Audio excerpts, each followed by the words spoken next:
Welcome back to another episode of the Jordan Checker podcast, where today it's just me. Solo podcast. We're going to be covering a variety of topics that have been requested by you guys, but also some topics that I have come up with myself. So some of these topics we're going to be talking about: imposter syndrome, loneliness as a business owner, and I guess loneliness just in the general in the world of when you're going out and trying to achieve things that are outside of the norm, my approach to failure, masculinity, and my advice for young men, my thoughts around modern day masculinity, toxic masculinity, and all of those sort of things. Work-life balance, how to accelerate your growth and your success, whether that's business, sport, whatever it may be. And actually, we're going to touch on body dysmorphia. This is probably a big one that a lot of men don't like talking about, but I know it is quite prevalent even in young men and women, of course, as well. Now, if you haven't already, please do like and subscribe on either Spotify, YouTube, or Apple Podcasts, and let's dive straight into it with the first topic, just giving a little background on my life goal, how I'm kind of structuring my life goal, and it might give some inspiration to you guys for how you want to structure your life goals and the things you're trying to achieve. Now, as a bit of a background on that as well, I'm only 23, almost 24. I don't have my whole life set out, but it is in the current circumstances what I see my life goal being, and what I see after 5 or 6 years now of being in the workforce, I guess, call it, out of school, the places that I found myself and what I'm really wanting to aspire to try and achieve. So to me, I've mentioned my app before. My big goal, I've been a personal trainer. I've always come back to fitness no matter what I've kind of tried. I worked in a warehouse and I came back to fitness. I tried e-com, I tried drop shipping and all that sort of stuff, and I came back to fitness. Like, it was, no matter whether there was some success and some money and some, on that, like success in that financial term, it never really floated my boat. I always wanted to come back to fitness because that was almost like my life goal. My whole family is very into fitness. My whole world revolves around my health and fitness as well. So I really wanted to kind of dial in that and try and help other people in that aspect. And the more I then went through things, the more I came to the solution that, I want to solve a variety of problems and a variety of issues for why people struggle with their health and fitness, struggle with maintaining it. A lot of people will do things for a short period of time and then they really struggle to do it for a long period of time. So hopefully provide and create products and services that kind of allow people to do that, and it not cost an arm and a leg either. It's kind of trying to make it available to the masses, understanding that money, especially coming through the current climate of the world, is probably only going to get a little bit tougher for people over the next few years. So I want that not to be a limiting factor as to why they can take care of their health as well. And at the end of the day, no matter what that goal might shift and become, is being a good person, having good morals and good values. If I can make money still and maintain my morals and my values, then that's excellent, because I like to think that I have pretty good morals and values. I don't want to rip anyone off. If I'm going to make money, that's meaning that I've done it from helping someone. So I'm pretty content with that as well. Now, so we're going to dive into the first more structured topic here, which is learning as you go. So sometimes it can be really easy with social media that it seems that everyone has it all figured out. They know what the fuck they're doing. Even I could probably accidentally portray myself as someone that knows what the fuck they're doing, but I'll be completely honest, I got no freaking idea. I am just winging it, and I'm putting myself in the deep end, and that is where you learn the most. So, while I'm talking about how I'm starting an app and I've got a podcast now and I'm doing all this, it's like I took the step to do those things knowing I don't know how to do those things. But that doesn't mean you don't do it, because you learn as you go. No one knew what they were doing the first time they did it. Michael Jordan didn't know how to shoot a basketball the first time he did it. Tiger Woods didn't know how to hit a golf ball the first time he did it. Steve Jobs didn't know how to run a company the size of Apple when he first got into tech, IT, computers, etc., etc. There's a first for everything, and it's the fact that you learn as you go. And that's where I'm touching on, say, like the feeling of imposter syndrome is fucking normal, because you've not done it before. If you're not feeling like an imposter, that means you're not stepping out of your comfort zones and trying new things and trying to grow. So the fact that you feel that way, well done. Congratulations. You've now stepped into a new challenge and you've stepped into growth. And that is exactly what we should be trying to achieve. It feels that way because you've never done it before. It's normal. Someone has a kid for the first time. You feel like an imposter. No fucking shit. You've never had a kid before. Kind of makes sense that you'd feel like an imposter. You start a business, no shit, you feel like an imposter because you've never started a business before. It's always going to be the case. I felt like it with the podcast massively, only maybe now, what are we, 20 episodes in with this one? Am I starting to feel less and less like an imposter? I'm having conversations with some really powerful people, and I'm starting to realize that, I'm learning, I'm getting better at it. So once that starts to settle in, now I take the next step. And so I've started doing podcasts interstate, and that's pushing my comfort zones a little bit more, trying to plan those and prep those. But there's all these skills that you then accumulate along the way that then become really beneficial in anything you do in the future as well. And some things you might learn now and not realize that they then help you in 10, 15 years, or maybe in 5 months. It could be a shorter time frame even. And you don't realize that at the time when you're learning it, that it's going to be a really crucial skill later in your journey as well. And so at the end of the day, the more you do the thing, the less the thing feels like... Sorry, let me rephrase this. The more you do the thing, the less you're going to feel like an imposter when doing the thing. It just takes time, it takes reps, and then imposter syndrome will disappear until you do the new thing that's jumping out of your comfort zone as well. So, and touching on this, like when you're going out of your comfort zone, it might feel a little bit lonely. That isn't a great feeling. There's plenty of times where I'm very lonely when I'm working, because a lot of my work, it's just me sitting at home behind a computer screen for hours on end in the day, and there's no one else there. I don't have a team. I don't have a group of people that I'm working with currently. I do have some developers that are obviously doing stuff, but they are not here. They're not local, so I'm not in person with people. So yeah, it can get a little bit lonely, but I think understanding that, doing the norm gets normal results. So if you want to do what others do, then expect to get what others get. If you want what others don't have, then you have to do what others won't do. So to me, accepting that I have to have that little bit of loneliness in business at the start and that journey, and I don't know, maybe that little bit of loneliness and will continue because there's not that many people that maybe can resonate with the journey. I'm not sure yet. I'll figure that out as I go. But currently, there's definitely a lot of that loneliness feeling, but I'm okay with that. I accepted that part of the journey, and I know that is kind of what it takes, and maybe a lot of people aren't willing to go through that, and therefore that's another step towards the goal that I have ticked off that someone else won't tick off. So it's almost like eliminating the competition as you go along. Like the more I've done things in business, the more I set up my company, and it costs X amount of dollars, and then you talk to a lawyer because you have to do T's and C's and privacy policy, and then you got a trademark, and then the money starts to rack up, and you go, this is when this is when other people decide to throw the towel in. So if I just keep going, I've eliminated the competition. And this is why, if you can rephrase this, yes, it's hard. I think Hormozy may have talked about this, but if it's hard, that is good because most people won't do the hard. So therefore, you're actually beating and winning already. And while a lot of people say it's you versus you and yada yada, at the end of the day, yes, to some extent it's you versus you, but you still have competition. If you want to start a hair salon and there's 4 others on the same street, that doesn't mean that others can't still make money, but there is some level of competition there as well. I'm starting an app. There's other apps out there internationally. So I can't just be good. I have to be on their level, if not better, or find a way to market it or target people and get them engaged that is better than other people. So yes, it's you versus you, but don't get so caught up in the fact that you just got to be better than yourself. You actually also have to be better than others as well if you want to hit the next level.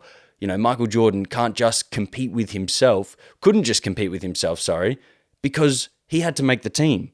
He had to be in there.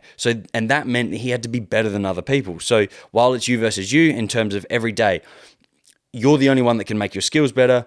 You can only do so much, within what you're capable of, and on expanding that, you have to understand there's other competition out there still, and that's okay. That's awesome, because I think competition is actually really fucking fun. That's why I love sport so much, and that's why I love to kind of attack business like it's a bit of a sporting environment, because I'm so used to that. That's kind of like how I've grown up. That's what I've done.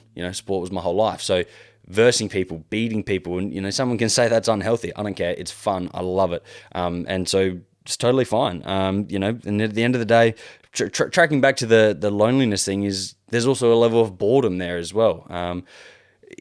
doing this stuff is not sexy. Social media can make business look sexy, but and this is where I'd be really careful on my own social media. Like, for an example, I went and played golf on a Friday afternoon yesterday, but here I am now on a Saturday, putting in the reps, getting it back done. So it's easy to put the golf up and be like, bang, look at that, and people go, oh my god, he's out playing golf on a Friday. And it's like, that's something I've had to really pull myself back into doing, is like, you're still 23, almost 24, let's start to still spend time with friends and with family and do these things, but still put in the reps and understand that the weekends are where you build the life that you want in the future. And so, you got to put the extra reps in as well. And at times that's going to be doing the boring stuff, doing the not so sexy stuff, the stuff where I'm just sitting at a desk that, people aren't going to post that on social media, where I'm just, glued to a Google document, glued to emails, or I'm, creating some marketing material, whatever. Like, that stuff is not necessarily super exciting. And I don't really like when people say, oh, if you do what you love, you never work a day in your life. And it's like,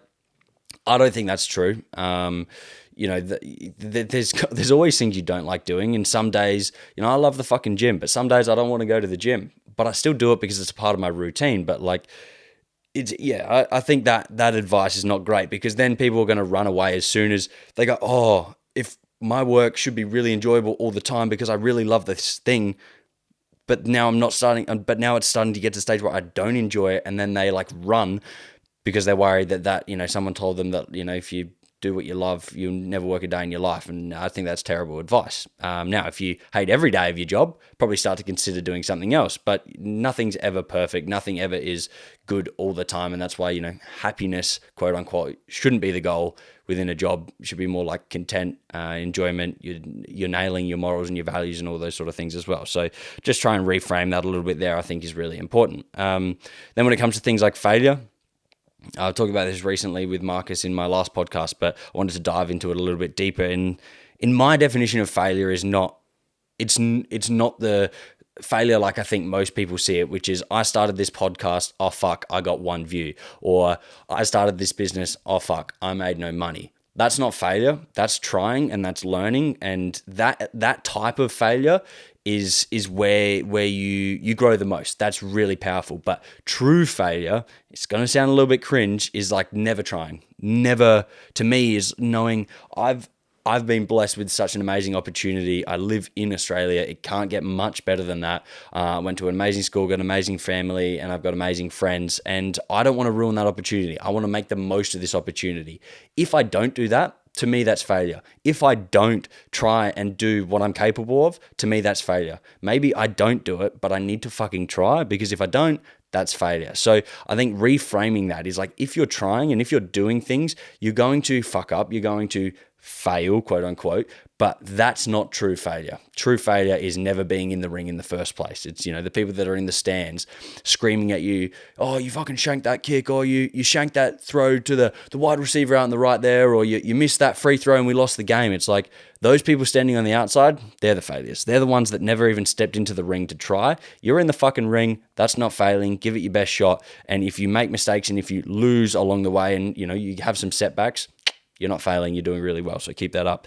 I love that. And this leads right into masculinity, because I think that is a big part of like masculinity as well. And so this is a touchy subject in the world we live in today. I don't like how masculinity is kind of framed in the media, and maybe this is once again social media and keyboard warriors kind of going out on a tangent. But there's a few things I want to talk about when it comes to masculinity. One, I think Jordan Peterson talked about this, and it's the concept of it's okay to not be okay. And I want to break this down a little bit. Sometimes not feeling 100%, sometimes having bad days, feeling a bit sad, feeling a bit depressed, whatever it is, like maybe these feelings happen. That's normal. They do happen. That's okay. But the wording of it's okay to be not okay. No. And I agree with Jordan Peterson on this, was it's not okay to tell yourself it's okay to not be okay. Because if I'm in this state, let's say I've had months and I'm feeling like fucking shit, it's not okay to feel that way. That is not normal. We need to do something about that. We don't just sit there and be like, it's okay not to be okay. Sure, in a short period of time, but when are we going to do something about that? And the unfortunate thing is that victim mindset of where we sit back and we, it's out of our control. It's not out of our control. And now I understand there's circumstances where there's so many other factors at play, but people know who they are, know that the ones that I'm talking to are the ones that over little things let that, just roll into the world ending sort of thing. It's not okay to tell yourself it's okay to be not okay. All right. So if you're feeling, and I'm not saying it's easy, I'm not saying that, but reframe that. If you're going through some stuff at the moment, that's normal. Things happen in life, but it's not okay to just sit with ourselves and let that stay and become the new norm. We must do something about it. Maybe that's talking to a professional. Maybe that's opening up and being vulnerable, not weak. Weakness is just curling into a ball into a corner all the time and kind of feeling sorry for yourself. Being vulnerable is being able to talk to people, and I think that is a great skill of a true masculine man, is being able to step up and be vulnerable, not weak. You still want to be that support system for others as well, but vulnerability is okay. Having the conversations with a therapist, having a conversation with your partner, having the conversation with your friends. If you can't have those small conversations with your friends, maybe get some new fucking friends, because I tell you what, if I'm having a rough time at work, I'm stressed, I'm this, I'm that, I got mates that I can, talk to about it as well. That's fine, but it's not heaping everything on your friends. It's not heaping everything on your partner, because some things we do need to deal with on our own. Now, providing for your family and sometimes even your friends. I think being a man, I'm old school. I want to provide. I want to be that person that provides for my family. I want to work, in the future, I have a partner that doesn't need to work too much, or, for me, I really love having that homey sort of home environment. It's getting harder and harder in the world we live in to buy a house and do all those things without multiple incomes and all that. But I think being a man is being a provider, being a protector, and that's okay. That doesn't mean run around and just knock people out. That's not being a man. That's not being a protector. But if someone does something or says something to the people around you, your group, your family, your friends, your partner, your kids, whatever it is, stand up. That's okay. It's okay to protect people. And that's what I think is getting misled in these situations in social media, is that being a man and being a protector, being a provider, that's not toxic. That's fucking awesome. Okay. So if you want to do that, because I'm with you on that. I want to protect, I want to provide. And I think that's really powerful. And if you've got that mindset, stick with it and keep doing it. Work your fucking ass off. Being masculine is working hard. That's not saying that it has to be your whole life or whatever, but put your head down. Don't be soft. Don't, not try things. Don't not become an imposter because it's scary. Step into being an imposter. Step into change. Step into those things. Work bloody hard. Make the money and provide and protect. And that's why I really like this, money, muscles, and family. There's three kind of big things, because when you're working on yourself, so you're building up your muscles, you're working on yourself, it's the discipline, it's that hard work, you're building up your bank account and your financial situation as well.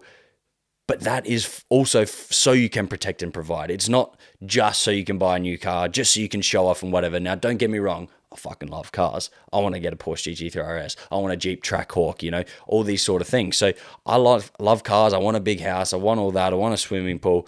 Cool. You can want those things, but it's not the be all and end all. At the end of the day, my main purpose of why I want to do things is the protect and provide sort of aspect of it all as well. And I think that's perfectly fine. Being a good person is very masculine as well. That's not saying you have to be a pushover, but what it's saying is learn to be the bigger person. You don't have to, arc up with everyone. If someone says something about you, or if someone says someone about a friend, you don't always have to then be like, oh, I'll fucking knock you out. That's not being masculine. That's being a fuckwit. Okay. So if someone says something to me and I'm, maybe it rattles you in the wrong way, who cares? Walk off, see you later. Bye-bye. Waste of conversation. Don't waste your time. So there's times, where that being a good person is not being a pushover. Being a good person is understanding when to say something and when not to say something, and standing up for those that can't stand up for themselves. And, just the little things. If the other day at the gym, I was training with a mate, and an older gentleman, he was trying to get out of the rower, his foot got stuck, and he fell over and hit his head on the treadmill. And, bang, we ran straight over. That's being a good person. Go help someone. Doesn't matter if they're male, female, what the fuck they look like, whatever. I don't care. If you don't agree with someone, you don't agree with their views or whatever it is, you can still be a good person to them. You don't have to be a prick. Like it's okay to be a good person, and it's okay to have differing views and still do the same things. That's really, really healthy. Smile more. Honestly, smile more. You don't have to look around and walk around like you want to knock everyone out to be a man, okay? You can be a man and still smile at people. And I'll tell you what, smiling at people, getting a nice smile back feels fucking great as well. So maybe do that a little bit more. Now, the topic of finding yourself, finding your passion, finding yourself, it's an infinite game. And what I mean by that is an infinite game means it goes forever. We are constantly finding ourselves. We're constantly finding new passions, new, things that we want to do with our lives and achieve. So, but the main thing, if we rewind and we go, I have no idea what I want to do with my life. I have no idea what I want to do business-wise, career-wise, or whatever it may be. Try a lot of fucking things. Go out there, try it. Like I said to you before, I finished school, started doing my PT course. While I was doing my PT course, got a job in a warehouse. Obviously, that wasn't what I wanted to do, but sometimes you got to try something, like it's, work in retail or whatever it is. So I did that, and I kept finding myself back to fitness, and that is how I found my way and found my purpose and passion, I guess you could call it for the wanky term, is that I tried a lot of things and I kept coming back to something. Chances are that something is what I want to do with my life. And in the modern world, you can make money with fucking most things. You're just going to have to work. It's not easy necessarily, and some things are harder than social media and the world may portray it to us. Like the wanky e-commerce courses will tell you that you can get rich quick. That's not the goal anyway. But try a lot of things. Maybe it takes you 2 years, maybe it takes you 5, maybe it takes you 10, maybe it takes you 15. I don't know. It's going to be a little bit different for everyone depending on your circumstances, your starting point, and everything. And the same goes for finding yourself as a person, who you are, what you stand for, what your values and your morals are. That may be something that comes along that journey as well. But if the number one piece of advice I can give to someone, especially you've just finished school, you've finished uni, and you're still a little bit lost, is get out there and try a bunch of fucking things. All right? You'll quickly learn, I like that, but I didn't like that part of it. So then the next job I want to go for, or the next thing I want to pursue, I need to really focus on making sure that that's not a part of it, but the rest of it I really liked. And then maybe that comes with some other negatives as well. Whatever it is, it's balancing. If the pros outweigh the cons, then it's probably not a bad situation, because as we said, even if you fucking love the thing so much, there's going to be moments where you don't enjoy it. Think of good friend Curtis Mead, baseball, Major League Baseball. I had it on the podcast. They play almost every day. Now, someone could be like, oh, but you're playing baseball. That's what you love. It's just what you do. And it's like, yeah, but you don't think sometimes, you want a day off. Like it's different for someone to be like, oh, I would die to be able to play baseball every day. And I'm like, until you have to, until you don't have a choice. Like it is harder than people make it seem. Like you're starting at 7 o'clock at night. You don't get to bed till 2 a.m. in the morning. You're away from home, half of the season, you're playing 165 odd games, whatever it is. It's like, cool. Yeah, amazing. I would love still to do that. I would love still to play sport, but don't be naive in the fact that there's not going to be cons. There's not going to be challenges. That's fucking normal. That's life. It's going to happen no matter what you're doing. How to accelerate growth? Hang with the right people. I've been stuck in my life, even just in more recent times, being stuck with some negative people. And as soon as I took that leap and took that step to remove myself from those situations, it fucking changes a lot. Let me tell you that. Like, it's not the whole hang with the 5 people you spend the most time with is who you become is not a piece of shit. That is actually really true. And it's not saying like you just have to hang with someone that makes 10 mil a year and I'm going to make 10 mil a year. Woo! No, it's like hang with good people, hang with people that have aspirations, that are chasing growth, that are doing all of these things, and you have your own kind of what's the word we're looking for here? Your own definition of growth and success by hanging with those people. You don't have to hang with the person that's done exactly what you want to do in order to become them or who you want to become. It's okay. As long as it's the mindset more so of the people you're hanging with. You hang with positive people, you get more positive outcomes. For me, I hang with amazing people on this podcast as well, and it really reframes how I see the world, reframes my energy and where my time and effort goes, because I'm with other people that are doing similar things in the sense of they're pushing the limits, they're aspirational, and they're taking risks. I don't want to become a Premier League soccer player like Joe Gauci, but spending time with him really assisted with my mindset. Like I don't want to really overdo and get into crypto. Like it just isn't a strong obsession point for me. I'm really interested by it, but it's not my life goal, but I can still hang out with Kane Ellis, who is really into that. Or, I'm not interested in starting a business that swaps cars or sells cars, but I could hang with Kane still because he is of a high energy. He's positive, he chases growth, and he's aspirational. And so that's the sort of people you want to hang with. Doesn't have to be specific to exactly what you want to become.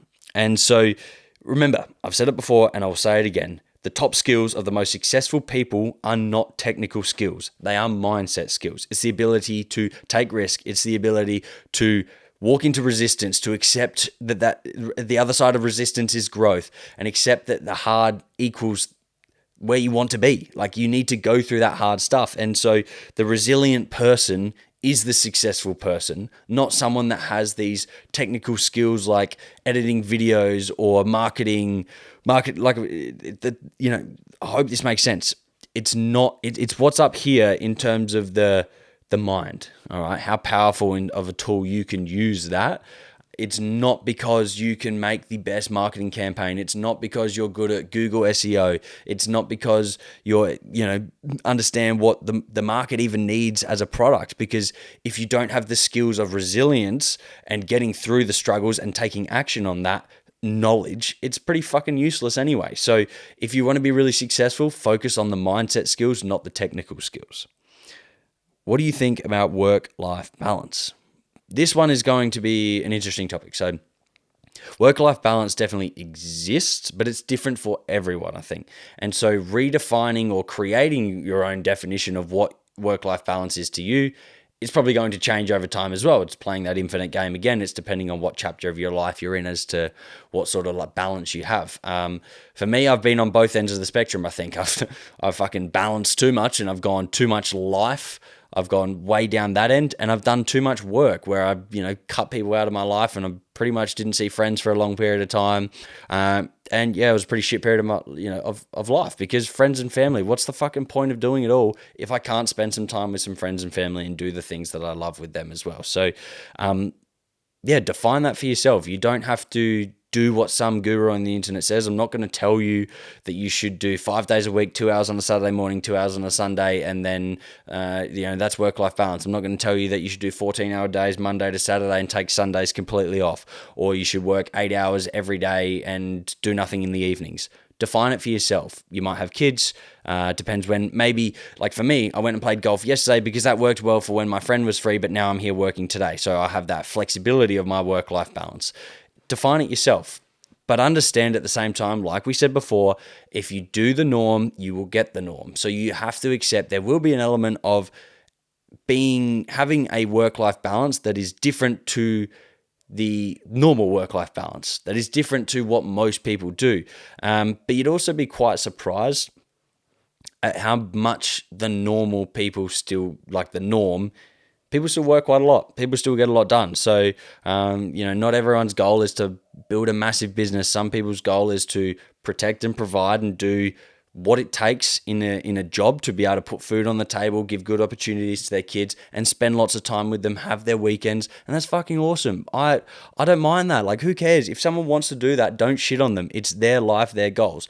But I'm just trying to rinse out of the people that don't want that life to take the fucking step. All right? Take the leap. Go for it, because you are capable of more than you actually think.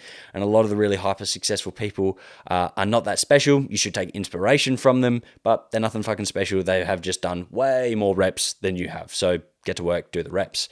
Now, this one's an interesting one. Someone asked me this on the story to talk about was body dysmorphia. And as a young man, I don't see much of this on the internet. I suffered from this massively, especially probably from the age of, I'd call it 15 to 20 even. Maybe 15 to 20. Let's call it that. So, this was the rise of me jumping on social media, seeing Gymshark athletes. Nothing against Gymshark as a brand. Fucking love the clothes. But, everyone knows what I mean. The 16-year-old fake natty sort of dude. And I would look at my arm and be like, oh, I don't have a vein. I'm fat. That's dead set. I've actually, you know what, maybe we're going even younger. I remember year 7 vividly sitting on a bench in middle school, looking at one of my mates. He had a vein down his arm. I looked on my arm, didn't have a vein, and I thought I was fat. So I went home and I started doing crunches. I started doing this, I struggled with that. I've struggled with my eating. I've made myself throw up before. I've done all those things. And I think I'm not trying to make you feel sorry for me. I'm very happy that I feel I've moved past those things. I have a healthy obsession. I'm very obsessed with the gym and with my health and fitness, but in a way that doesn't take away. I can still go out and have pizza with friends. I'm going to make some homemade pizza with the boys tonight and sit in the spa. That's cool. That's fine. We can do that too. I'm completely okay with that now. Whereas in the past, no, that was not fucking happening. So I'm more saying it though for the fact of, I hear you, I see you, and as a bloke especially, but also as a female, there's probably might be some females listening to this as well that can vouch for that it's a feeling they have also. I just wanted to make you aware that you're not alone. Other people are going through that as well. And if you need professional help, I highly recommend getting professional help. Or if you have a good network of friends and things like that you can work with, then definitely talk to them. But also make sure you follow along here, because this space will be very beneficial for you to navigate those things, because we're not going to bullshit all of that stuff. We'll talk about it authentically as well. In that sense is, when you start to build some muscle, it's very easy to be. This is where you can, that comparing or that competition I was talking about earlier, it's also probably about picking the situations where you have that competition. So it's okay to want to look like someone, or, want to have that physique that they have, but it's you versus you. You've got different genetics. You're on different time frames. The old joke of if they're bigger and stronger than you, they're probably on fucking steroids. Not everyone is. It's just a little gym joke. But, we're all on different journeys, different time frames. Some people have their whole lives to dedicate to the gym, while you work so much that you can only do 2 hours a week of gym, whatever. I don't know. Your life's not my life, so I'm not sure exactly what you're going through. So, try not to compare too much on that front. And because you just really don't know. Social media, man, I could make a fucking photo look really, really good, even without editing, purely with lighting, adjustments in Photoshop of the color and the contrast and all this stuff after, twist, nice little shape on the abs there as well. And I could make myself look massive. I remember taking photos. I was one of those wankers that took the photos that were misleading, and I will never do that again. I'm not going to do that, because it damaged me as well, but it also damaged potentially other people looking at that. Like, I was like 70 kilos, made myself look like I was fucking yoked. And I can tell you what, I was a lank dog compared to what I made myself look like. So understand, not everything you see is real. And if the people that are out there that you're seeing those photos and they're making you feel bad, fucking unfollow them. If someone on social media makes you feel like shit about your life all the time, unfollow them. Unless, of course, they're making you feel like shit because they're saying, do the work, go do these things, and you're sitting here and you're just a lazy prick. And they make you feel like shit because they're talking about doing the things that you should do, but you keep avoiding doing in the first place. So, but if someone is making you feel like shit for the fact of you're comparing yourself to their body and to all of these sort of things as well, unfollow them. You don't have to follow people on social media, even if that's a friend sometimes. We don't have to follow, or not like, probably follow your close friends is a good idea, whatever. But if it's like an acquaintance or someone you come across, you don't have to follow everyone. And if they get offended by that, they get offended by it. But you got to protect your own mental health. Similarly, like when I post like a video or something like that, I used to sit there and like wait for the comments, and then I'd start replying, and then someone would like trigger me, and then I'd fucking go deeper into it, and I keep going, and it would affect me more. Now I post and go. That's what I do. Someone will say like, that's not great for the algorithm. Don't care. Because I know that this is the best way for me to put myself in a good mental state when I'm posting stuff online, is it's not going to affect me if I don't fucking, look into it too much. So that's really smart. And I wanted to wrap things up here as a final reminder. At the end of the day, you're one hard decision away from changing your life. And I'm telling you this, it's fucking true. I've done it more recently. You don't realize the impact and the change that one decision will make. It doesn't mean it's easy. It doesn't mean you're going to be able to make it straight away. But please do. If it's been ringing on your mind, whatever that decision is, please do it. And then after that, hard decisions become a little bit easier as well. It's a hard decision for a reason, because it's going to make a big change on your life. And generally that massive hard decision comes with lots of smaller decisions or lots of other things that are going to kind of come off the back of it as well. But if it's been ringing in your head, you've been thinking about it, and deep down in that gut, you know that it's the decision that needs to be made, I encourage you to try your hardest to make that decision. It will not be easy, but make that decision, whether that's new job, whether that's moving out of home, whether it's a new relationship, cutting off a friend, whether it's, asking a chick on a date. Fucking do it. Who cares? What's the worst that can happen? She says no. You go, no worries. I tried. Good life. Happy days. And you got a rep in. It's all about the fucking reps. The more reps, the better you get. So yeah, that's that. We're going to wrap it up there. That's a solo podcast. I might start doing these, I reckon, every 20 podcasts or so. So I'll be chucking stuff on the story for topics to want to talk about. I'll be reviewing some of the stuff that I've talked about with guests and going a little bit deeper just in case you missed some of the points as well. But like I said, if you haven't already, please do subscribe on either Spotify, YouTube, or Apple Podcasts. And I'll see you in the next episode.